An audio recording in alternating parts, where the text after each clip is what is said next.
Bom dia! Sejam todos, todas e todes muito bem-vindos.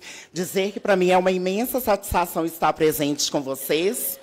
Para quem não me conhece, meu nome é Nicari Felipe dos Santos, mais conhecida como Nicari Aiker. Sou uma artista drag queen, transformista há cerca de 20 anos, uma mulher travesti, preta, de 40 anos, e dizer que, para mim, é uma imensa honra e satisfação estar presente hoje com vocês, nesse momento tão necessário e tão importante, tá ok? Fiquem à vontade, a casa é de vocês, e hoje eu acredito que nós vamos fazer uma troca muito importante, tá ok? Então, para poder dar início, né, como eu já disse, mais uma vez, eu dou bom dia a todos, todas e todes. Sejam todos e todas muito bem-vindas à nossa Semana do Orgulho LGBTQIAPN+, promovida pelo Tribunal de Contas do Estado de Minas Gerais. Vivemos em uma sociedade plural, feita de diferentes histórias, culturas, afetos, identidades. A Semana do Orgulho LGBTQIAPN+, nasce da necessidade de valorizar essas diferenças, combater o preconceito e promover um espaço seguro e acolhedor para o diálogo, o aprendizado e a empatia.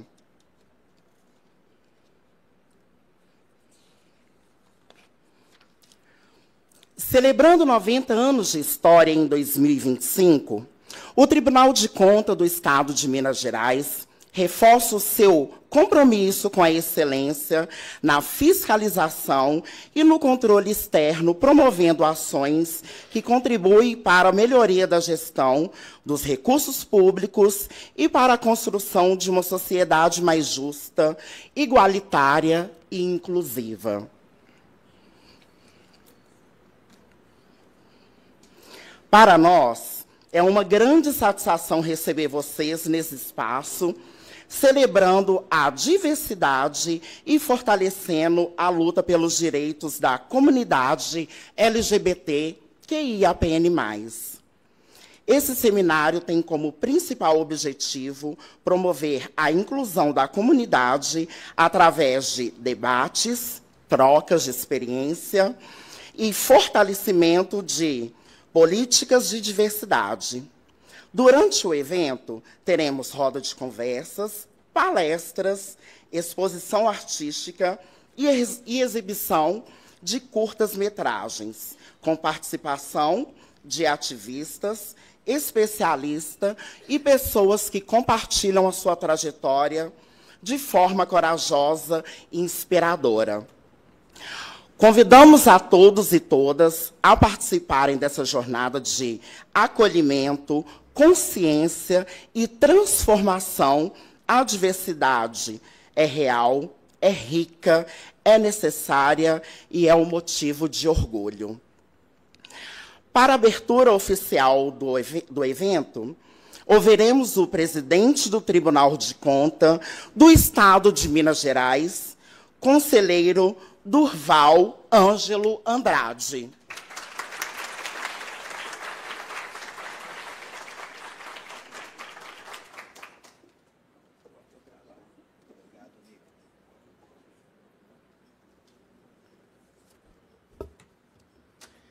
Bom dia.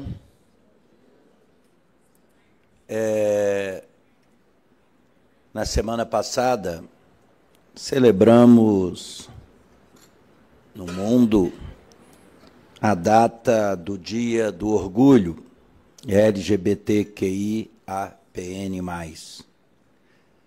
E nós estamos, nessa semana, com várias atividades trazendo essa temática para dentro do tribunal. É da sociedade. E tudo que é da sociedade, que é do mundo real, não pode ser indiferente a um Tribunal de Contas. Quero agradecer a todos os presentes, agradecer aos nossos debatedores que estarão conosco.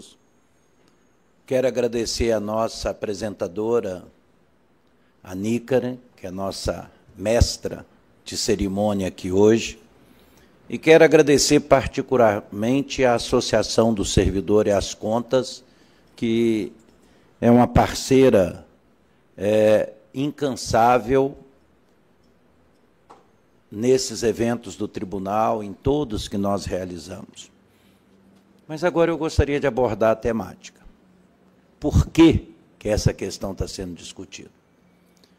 Na semana passada, eu postei no grupo de diretores da Tricom, que eu sou diretor da Tricom, e dos 33 tribunais de contas, nós devemos ter aí mais de 20 que têm membros na diretoria. Eu postei esse evento e perguntei se algum tribunal de contas estaria fazendo uma atividade como essa no Brasil. Infelizmente, dos que estavam no grupo da diretoria da Associação Nacional dos Tribunais de Contas, nenhum. E eu acho que não é um evento extraordinário. Devia ser visto como algo normal, ordinário, como tantas outras datas que são celebradas. Mas, para nós, tem um significado especial em Minas Gerais. O Tribunal de Contas completa 90 anos. E a gente tem feito uma gestão nesses 90 anos com a participação de todos, com o envolvimento de todos, que a gente quebre alguns paradigmas nesses 90 anos. E nossos eventos todos aqui são cheios. A gente, raros, não temos cadeira para ninguém sentar.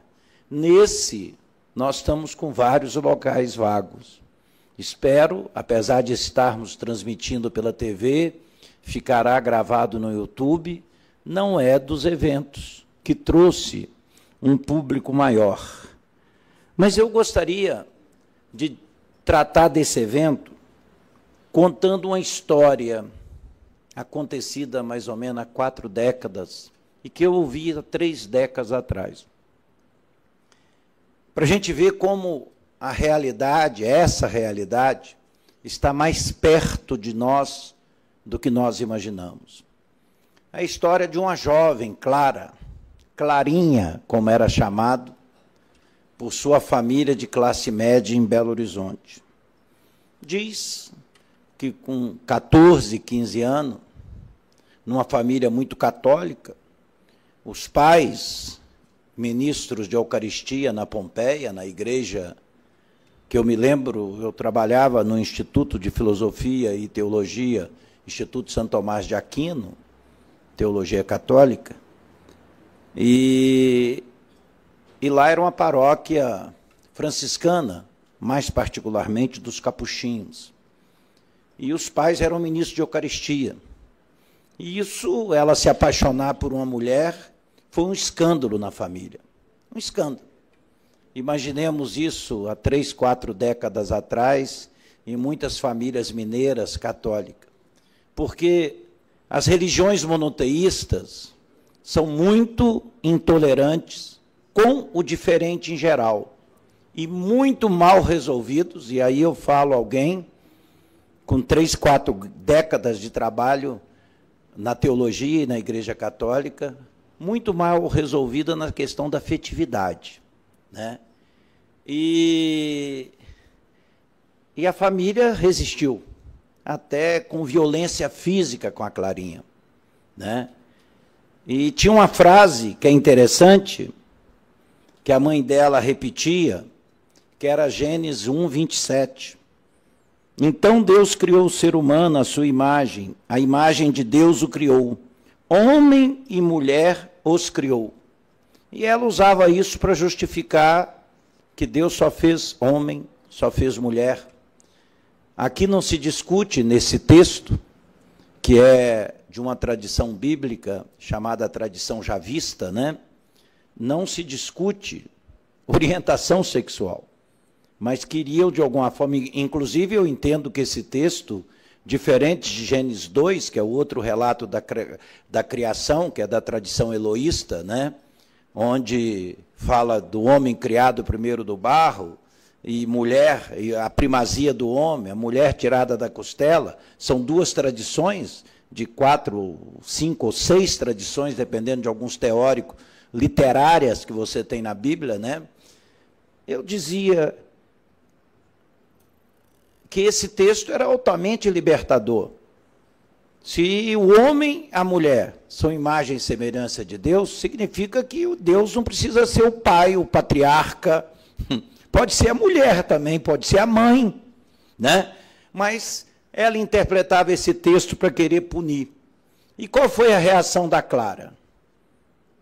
Talvez para agredir a família, ou em função de vazio interior, né? E a droga muitas vezes tem ocupa esse espaço, ela entra no mundo das drogas, né? A chegar a tal ponto que com 18 anos ela rompe com a família e desaparece. Clarinha desapareceu. Nós não tínhamos um mecanismo de busca para encontrar as pessoas como agora. Diz que foi uma tristeza profunda na família. E procuraram de todo jeito. Primeiro se procura em hospital, depois em necrotério, né, Instituto Médico Legal, e não encontraram a Clara. A tristeza foi profunda na casa, com os 2 irmãos, o pai e a mãe, mas eles continuaram tocando a sua vida. 10, 15 anos depois, chega para a mãe uma carta da Clara. Ela fala: olha, mãe, tenho muita saudade de vocês, amo todos vocês, acredito que eu fiz mal a vocês, como vocês fizeram a mim também, né? Vocês foram muito intolerantes, e eu quero comunicar que eu me casei. A minha mulher é professora universitária numa universidade do Nordeste, e ela vai estar dando um curso na UFMG na próxima semana.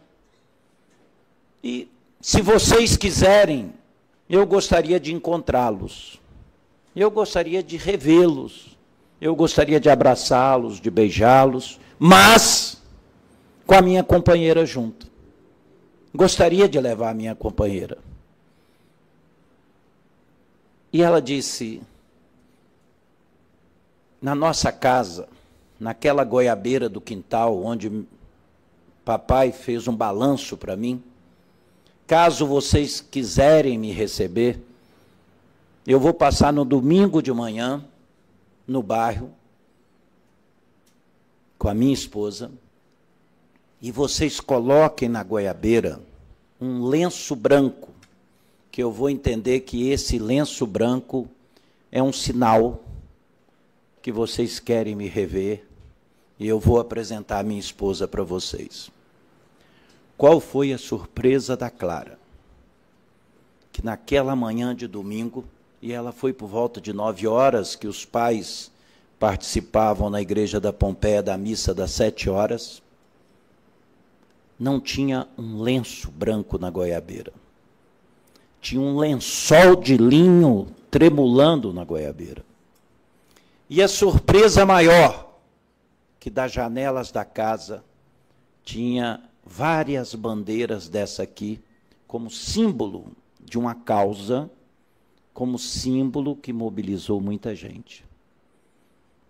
Não preciso dizer que ela e a companheira entraram, a família ouviu o barulho do carro e foi uma alegria só. Beijo, abraços, muito choro.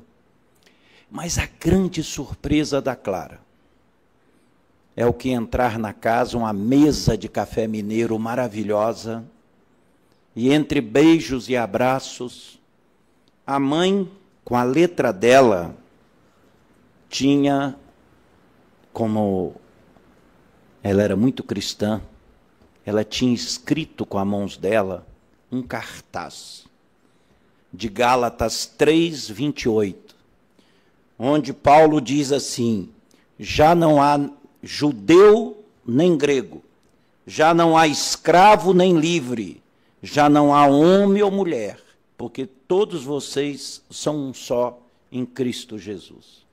Então essa dimensão foi a forma que eles receberam, né, numa visão deturpada da tradição judaico-cristã e uma noção errada de pecado, de confundir homem e mulher com a questão da orientação sexual.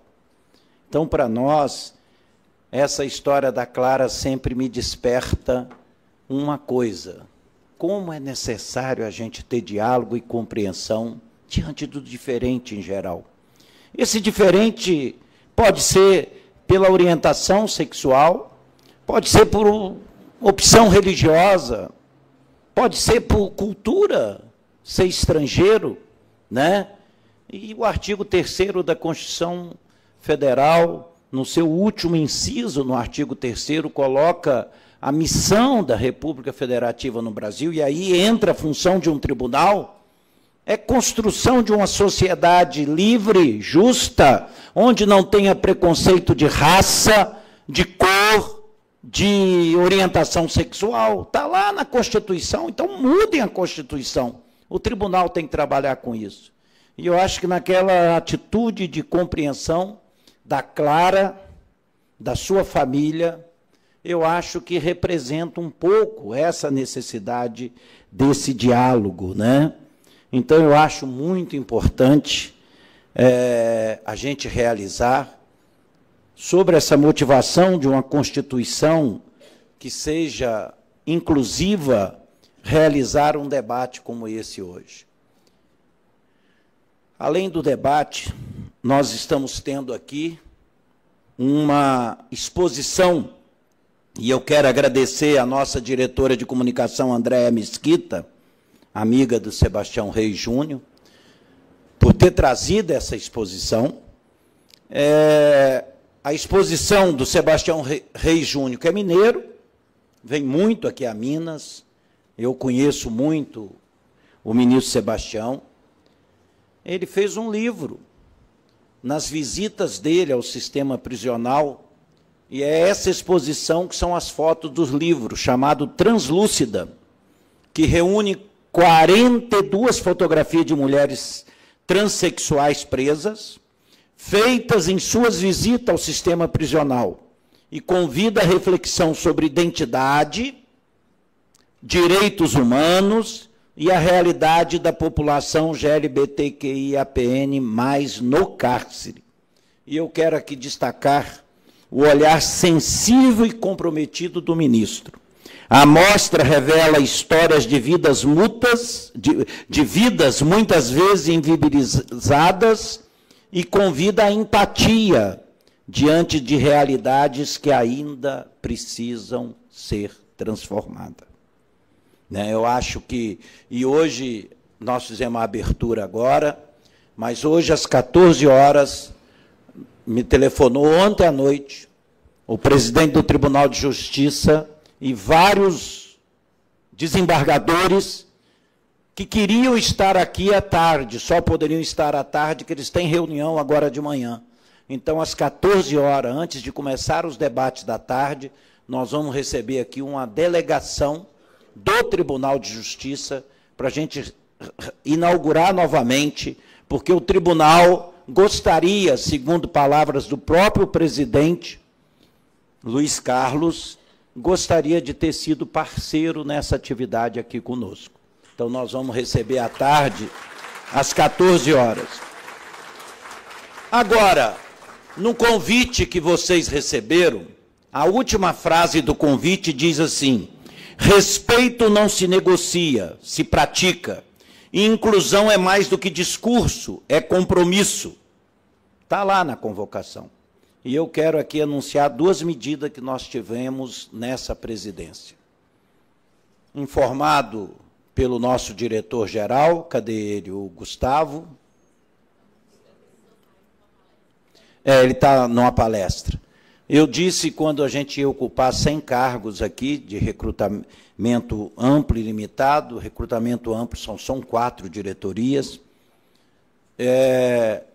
eu disse para ele que eu queria uma composição nos cargos, que eu não conhecia todo mundo. Deixei para ele a escolha. Aliás, eu escolhi um, né, e quem acompanhou esse processo sabe qual foi o servidor que eu escolhi? Um. E ele, como diretor-geral. Eu falei, ó, eu quero pessoas do último concurso e pessoas com experiência aqui na casa, de concursos anteriores, que eu quero juntar experiência com a novidade, sangue novo. Eu disse, eu quero que pelo menos seja meio a meio homem e mulheres. Eu quero que nós tenhamos pessoa GLBTQI+, no quadro de servidores efetivos. Tivemos dificuldade de encontrarmos aqui alguém trans, mas depois nós trouxemos para um cargo de chefia, né, o CAL, que então hoje o tribunal tem também servidor trans. Tá? Para nós é muito importante isso. E muito competente, muito capaz, lógico. Né? Você encontra pessoas capazes com todas as orientações que tem. Mas tivemos também uma preocupação, e a dificuldade foi de preencher a questão de negros. Né? Então, a gente não pode ficar só no discurso. E agora, no dia 9, o Pleno do Tribunal está aprovando o edital do próximo concurso público do Tribunal. E quero dizer para vocês que nós colocamos no concurso a cota de negro. Vai ser a primeira vez que o Tribunal de Contas de Minas Gerais... Dizer que nós não encontramos ninguém nos cargos de recrutamento limitado não é verdade. Gustavo encontrou 3. Uma não quis sair do lugar que estava, que eu acho que era do conselheiro Licurgo. Nós conseguimos mais 2 concursadas. E já vou adiantar para vocês o que será votado no dia 9. O conselheiro relator Licurgo Mourão, conversando comigo, ele incluiu no edital do concurso cota transgênero também aqui no tribunal. Então vamos votar no dia 9, será o primeiro tribunal do Brasil que no seu concurso público vai colocar cota transgênero. Então a gente espera que seja votado no dia 9, no pleno. Nós já estamos com a empresa do concurso, que é a Universidade, um instituto da Universidade Federal de Brasília, da UNB, como chama? Sebrap. Sebrasp. Então, que é também público, tá? Público, isso a gente fez questão de destacar, que é uma entidade pública, que nós não precisaríamos nem fazer a licitação, mas é reforçar o setor público, e é uma excelência em concurso público no Brasil todo. Então, o conselheiro Licurgo está levando também a cota transgênero. Então, é isso, gente. Eu acho que são pequenos gestos, pequenas coisas que nós podemos fazer para atingir aquilo que é fundamental. A gente quer na vida, aonde a gente estiver, em que a gente fizer, a gente quer ser feliz. Essa que é a grande questão. É a felicidade, né? A felicidade que a gente tem que encontrar. E a gente só consegue ser feliz, eu não ensinava na Ética Nicômaco, o velho Aristóteles, a gente só consegue ser feliz em comunhão, em conjunto, na polis, junto com os outros. Então, que a realização desse evento seja uma demonstração que a presidência do tribunal quer que as pessoas sejam livres para escolher, para definir sua vida, mas sempre dentro dessa busca fundamental, que é sempre coletiva, a felicidade. Obrigado.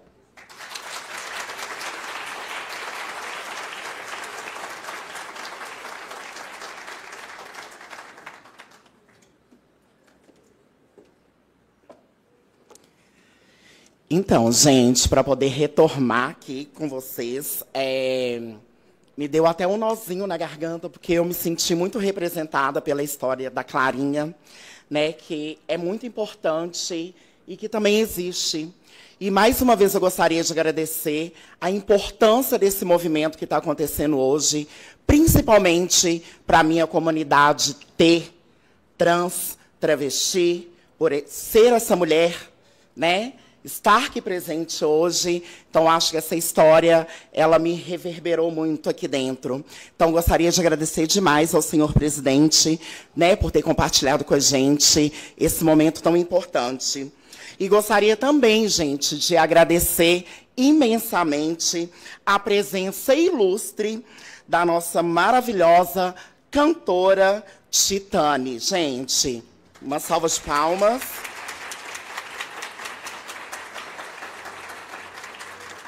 E convidamos ao palco a nossa maravilhosa, para as suas considerações, Simone Gonçalves, do Cicobi.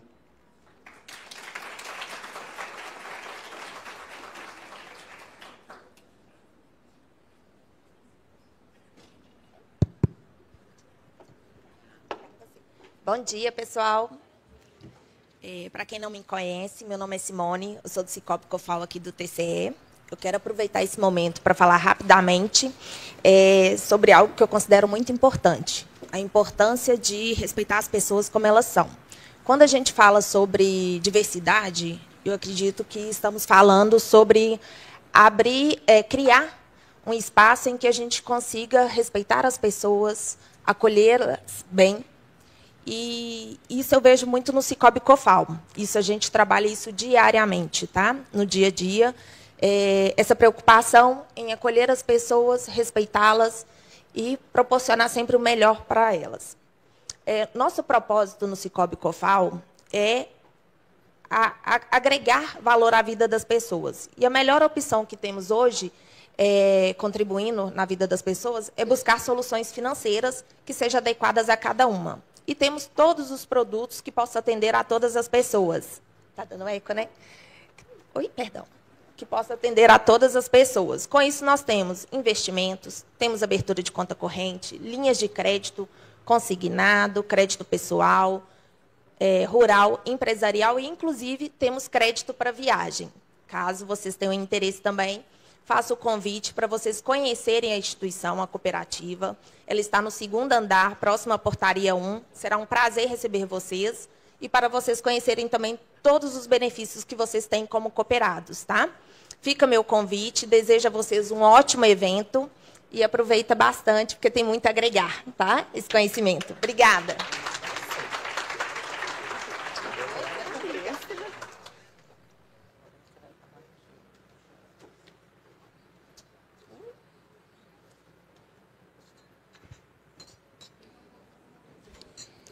Obrigada, meu bem, pelas lindas palavras.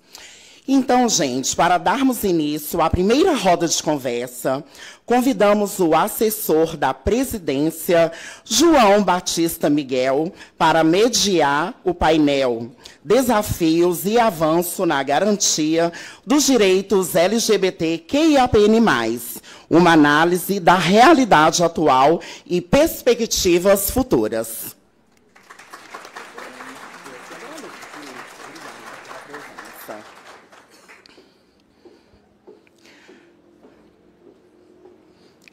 Convidamos também a promotora do Ministério Público de Minas Gerais, Maria Cristina da Costa Alvim.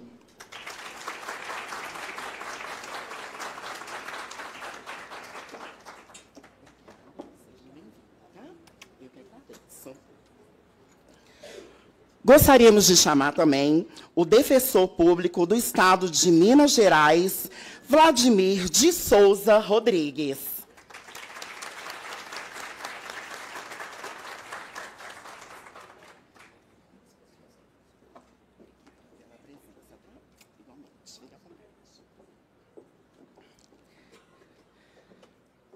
Gostaria de chamar também o defensor público do Estado de Minas Gerais, Paulo César Azevedo de Almeida.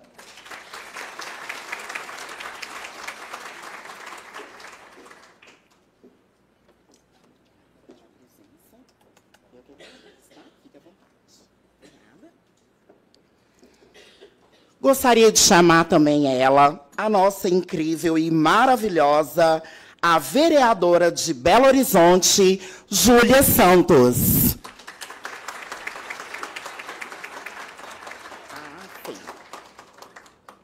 Já já a Júlia Santos vai estar presente com a gente. E para poder dar continuidade a essa roda de conversa, gostaria de chamar o presidente do Centro de Luta pela Livre Orientação Sexual de Minas Gerais, Maicon Chaves.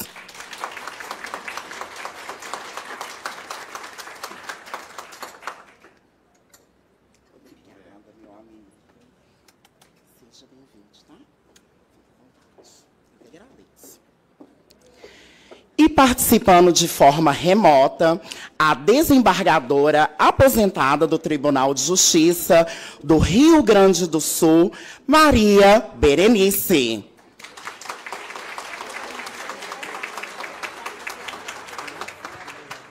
Que vai estar presente com a gente de forma online. E gostaria de também chamar ela para poder compor a nossa roda de conversa, a nossa queridíssima vereadora Júlia Santos.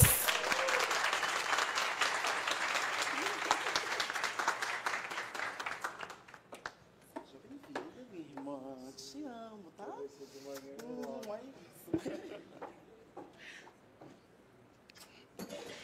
E agora eu passo a palavra para o mediador João Batista Miguel. Mais uma vez, obrigada a presença de todos.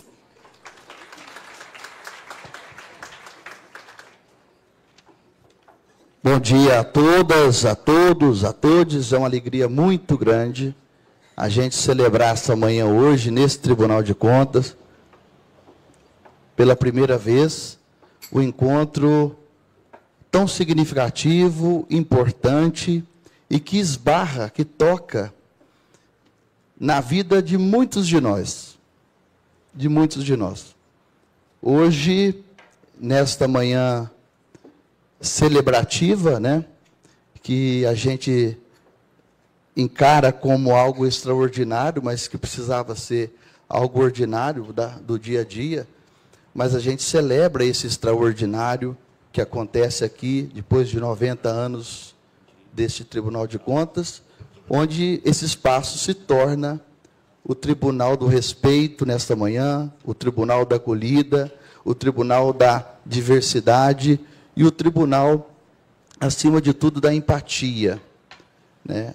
A gente fica muito feliz quando a gente percebe que a mesa aqui tão bem representada, que vai trazer histórias, memórias, passadas, presente, e também nos mostrar uma seta para o futuro, quando essa mesa é acolhida por tantos e tantas colegas de trabalho aqui desse tribunal, né? Nós temos uma presença significativa, uma presença importante, e que esse processo de conscientização, de respeito, de acolhida, ele é, como diz Paulo Freire, dentro da lógica da conscientização, aos poucos, né? E que bom que hoje nós estamos, não com todos aqui, mas com muitos que vão ser repercussores desta boa nova do Tribunal de Contas, que hoje se torna esse espaço de acolhida. E olha para vocês verem a grandeza dessa mesa, a grandeza dessa mesa. Nós temos aqui entidades, personalidades, pessoas. Não existe entidade sem pessoas. Quem toca as entidades são as pessoas. Quem representa um mandato de vereador é pessoa.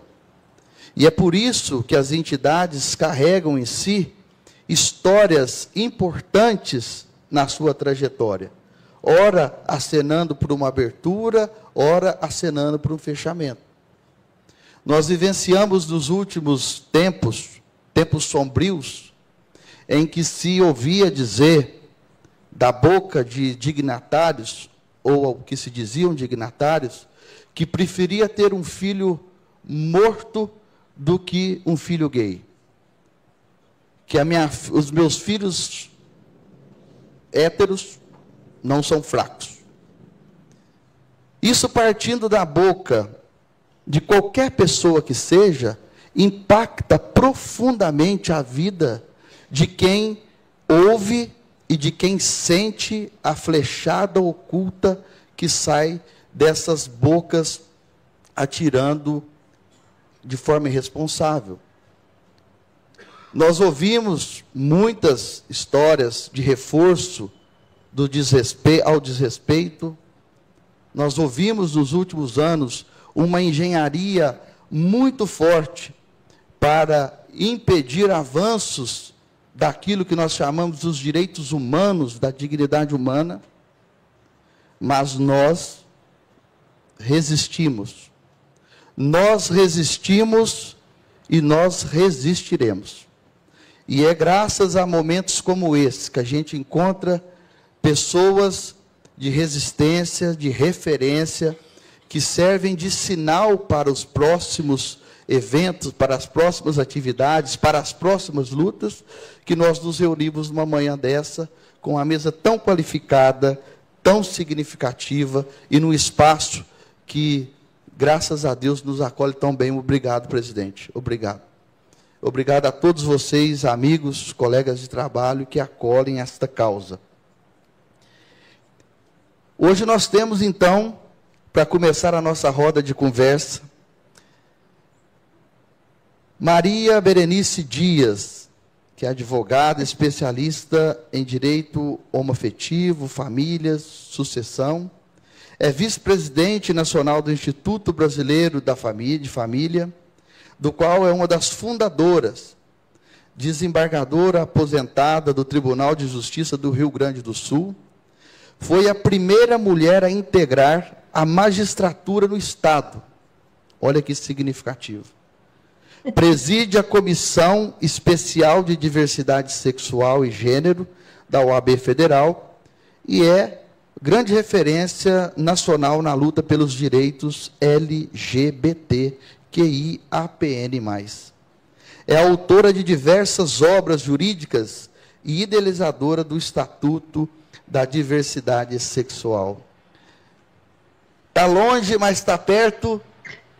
Com esse carinho e esse sorriso, a nossa querida desembargadora Maria Berenice Dias, bem-vinda à nossa casa. Gente amada, tudo que eu queria era estar aí, juro. Né? Mas nós ainda contingenciados pela tal da enchente do ano passado, e que esse ano está voltando, temos uma limitação de voos muito grande. Então, sabe, acaba ficando Belo Horizonte muito longe, infelizmente, com muitas escalas, enfim. Mas primeiro eu quero, assim, atribuir ao Tribunal de Contas o refrão do hino rio-grandense, que sirvam as nossas façanhas de modelo a toda a terra. E é isso que o Tribunal de Contas de Minas Gerais está fazendo. Com o seu pioneirismo, sabe, com abrindo cotas nos concursos, eu acho isso fundamental, fazendo um evento desta magnitude, porque é assim que nós vamos mudar este mundo. E esta responsabilidade é nossa. Ninguém vai fazer isso a não sermos nós. Então, nós precisamos assumir o protagonismo dessas lutas. Não podemos esperar que o segmento vulnerável, como é a população LGBTQIAP+, sabe, assuma as rédeas desta verdadeira, nem é uma batalha, é uma guerra, é uma revolução, que se está fazendo com todas as dificuldades. Estamos vivendo um momento difícil, não só no Brasil, no mundo inteiro, sabe, de um anacronismo, de um conservadorismo injustificável, uma tentativa de retornar, sabe, a um momento que não nos é grato na vida de ninguém, sabe, como se o passado fosse melhor do que o presente. E nós temos que fazer um futuro melhor ainda e não um retorno ao passado. E acho que as lutas pelo reconhecimento dos direitos deste segmento, né, está sendo trilhado no Brasil com muita galhardia. sempre se atribui, bom, é a justiça deste país que é o grande protagonista dessas mudanças. Mas eu não posso dizer isso porque eu estou sendo injusta por quem promoveu essas mudanças. Quem foi bater nas portas do judiciário pedindo reconhecimento de direitos? Sabe? Esses somos nós, sabe? Que assumimos este compromisso. Foi assim que se chegou aonde já se chegou. Eu comecei nessa luta sozinha aqui no Rio Grande do Sul no ano de 2000, para buscar a inclusão, ao menos, das demandas nas varas de família para serem apreciadas como uma entidade familiar. Acabei criando a expressão homoafetividade para tirar o ranço preconceituoso da expressão homossexual, que só lembra de sexo, quando as relações, de fato, são de natureza afetiva e não de natureza sexual. E, aliás, foi o que me levou a me aposentar da magistratura para ser a protagonista de uma maneira mais efetiva nesta luta. E fui em frente, comecei a criar comissões da diversidade em todos os estados, em muitos municípios, enfim, até que se conseguiu chegar, e vejo no ano de 2011, então assim, até foi uma luta rápida, se a gente fizer a profunda mudança, se começou lá no ano de 2000, aqui no Rio Grande do Sul, aplicando por analogia o princípio, não, então é uma união estável, analogicamente, já que não está previsto, e tal, falta de lei não significa ausência de direito, tá? 11 anos depois chega a nossa Suprema Corte para garantir um direito que é um direito fundamental. Tá? Acho que esse foi um marco muito importante, foi a equiparação, o reconhecimento, mas sobre um outro viés, interpretando a Constituição Federal, sabe, de uma maneira integrativa. Então, mudou o viés, parou de se falar em analogia, mas de fazer uma leitura conforme da Constituição da República. Bom, e a partir daí, se começou a ser garantidos todos os direitos, e não só aos casais homoafetivos, mas também à população trans, de se fazer a alteração do nome da identidade diretamente no cartório do registro civil, porque antes era um calvário, precisava entrar com uma ação judicial, precisava submeter a perícia, trazer provas, audiências, onde eles eram sempre chamados pelo sexo registral e não pelo nome que usavam, por nome social. Há enormes constrangimentos e muitas ações julgadas improcedentes sobre fundamentos, não, mas não fizeram nenhuma cirurgia, e eu sempre dizia assim, a justiça não pode obrigar as pessoas a submeterem uma cirurgia para terem a sua própria identidade, gente, não, nós temos que ver como é que a pessoa é, como é que ela se sente, como é que ela se apresenta, como nós reconhecemos, enfim, muitos avanços. A criminalização da homotransfobia, também dessa omissão, porque a gente tem que se dar conta assim, nós temos uma omissão perversa do nosso legislador, criminosa do nosso legislador, que a única preocupação que tem é garantir a sua reeleição. Então vem com esse discurso conservador, vem esse discurso com a Bíblia servindo como cabo eleitoral, mas no fim e ao cabo é para não desagradar o seu eleitorado, que ele jamais, nenhuma vez nesse país, conseguiu aprovar nenhuma lei, levar à discussão, levar a plenário nenhum dos projetos, que começaram lá em 1995 com a Marta Suplicy. E até hoje nós não temos nada. Quer dizer, o que nós temos? Temos decisões da justiça, que vão avançando, reconhecem a questão do exame, da doação de sangue, eu acho que também foi algo bem significativo, que era enorme preconceito, enfim, sabe, todo esse movimento que acaba sendo feito pela sociedade, que leva a se bater nas portas do tribunal. E isso aumenta mais, então, a nossa responsabilidade, de continuarmos fazendo. Só que as conquistas dos tribunais, elas são frágeis. Olha o que aconteceu nos Estados Unidos com o aborto. Depois de 50 anos, mudou a composição da Suprema Corte e o aborto foi proibido.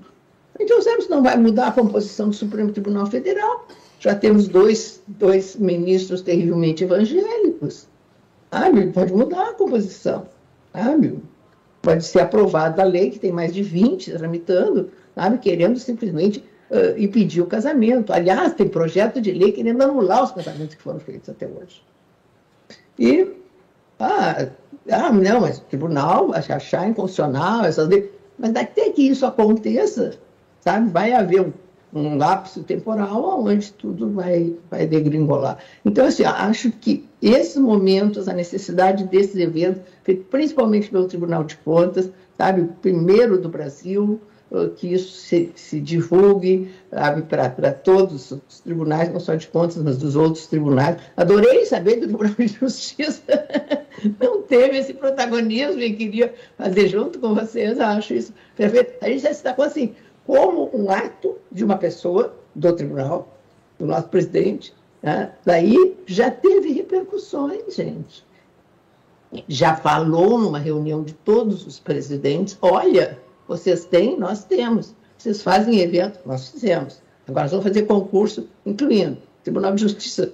A de Minas já ficou com inveja do evento. Vocês entendem que é mais ou menos uma pedra que se joga num lago e ela começa a produzir marolas, ou seja, influenciar, e é isso que nós temos que fazer. Vocês estão de parabéns, eu estou muito feliz de ter participado. Da próxima vez eu juro que eu vou estar aí pessoalmente. E mais uma vez, parabéns por esse belo evento. Pode acompanhar até o momento que eu conseguir. Não posso, infelizmente, ficar como eu gostaria o dia inteiro, mas estou aí, mais uma vez, muito obrigada e honrada pelo convite. Nós agradecemos a presença virtual, mas não tão longe da espiritual, né? Está presente nesse espírito nosso aqui, da nossa querida desembargadora Maria Berenice, que é um farol para a gente na luta por direitos, na luta por respeito, na luta por conquistas de espaço da dignidade humana. A senhora é sempre bem-vinda. O pãozinho de queijo com café está sempre esperando a senhora aqui, viu? Muito obrigado.